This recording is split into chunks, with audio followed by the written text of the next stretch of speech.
All right, folks, we're back this time with some silks, and this is one of the most wonderful fibers you can work with. That's absolutely gorgeous. And it's just so much fun to actually work. It takes a finger crease beautifully, it drapes beautifully, it's just a fun fabric to work with. And I want to share some silks with you that we have in our stash that are finally seeing the light of day for the first time in a while. This beautiful bone white is all embroidered. And it's a contemporary embroidery because it's all done by machine. But to take the time to do that by hand is something that I am just not prepared to do, and I don't know anybody in their right mind that is. But it's well done.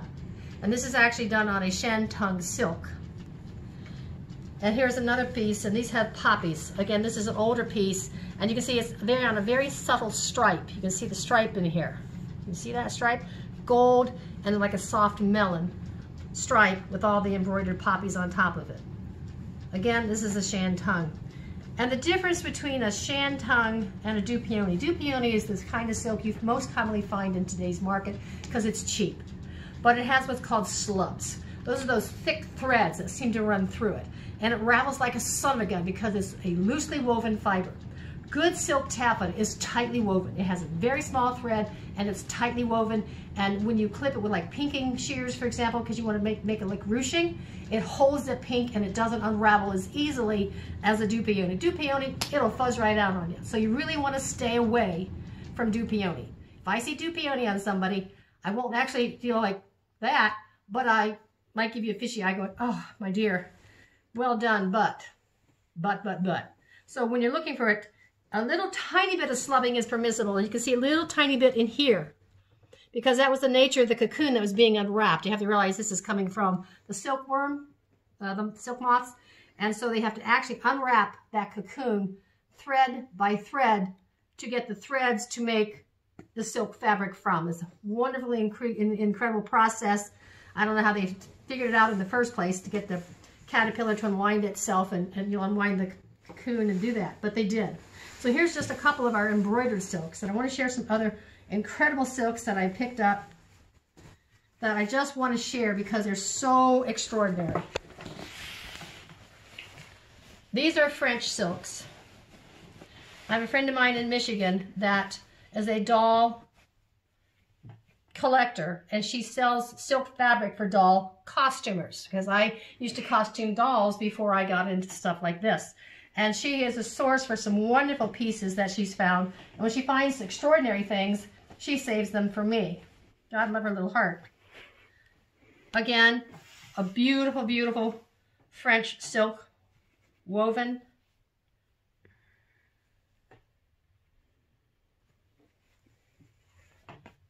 Make a beautiful jacket for somebody. And take a look at this piece here.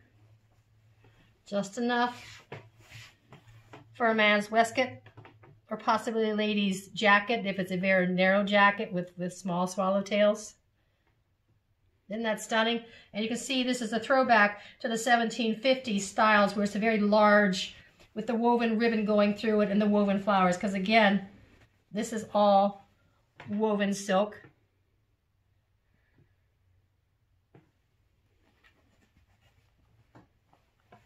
And here's another little piece. And this little piece here is actually what's called a jacquard. And I also saw this as a man's waistcoat. And the jacquard is, I should show you, see if I can show you here. On a lot of these prints like this, let me pull it out for a second. You can see how the threads run under the entire length. On a jacquard, it's woven in. The threads are all woven in, so you don't have these loose threads. So if I was working on something like this, or this one, you can see all these threads on the back? I would have to make sure I line this so you didn't get your fingers caught in these loose threads. So here's the difference between a woven stripe and a jacquard weave right here, is those threads have all been integrated into the actual weave of the fabric versus being run under. Stunning, stunning, stunning. And then here's a beautiful changeable silk. Changeable refers to the fact that the color looks one way in one direction, and when you move it in another direction, the colors change again. Can you see that? And this green here is actually the back side of the fabric. This is the front. This is called a dobby print because you have these little dobbies in here when it was woven. And it's a beautiful, beautiful changeable where the warp threads are one color and the weft threads are a different color. So here, the warp threads are going to be red and the weft threads are actually green. And that gives it the iridescent shimmer of what's called a shot silk or a shot cotton. It was also called in the 1800s, it was called in the 1800s, so we're talking 1840s, 50s, and 60s, it actually was referred to as the term chameleon because of its changeability factor.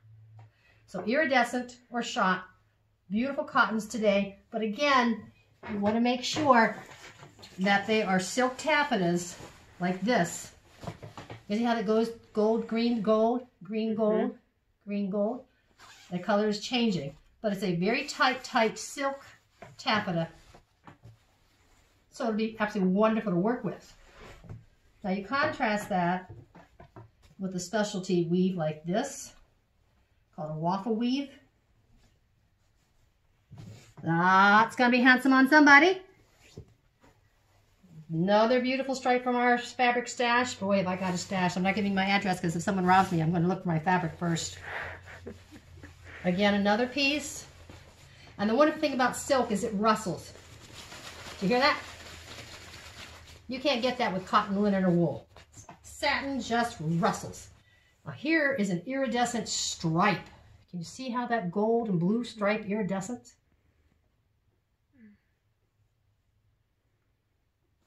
Again, taffeta.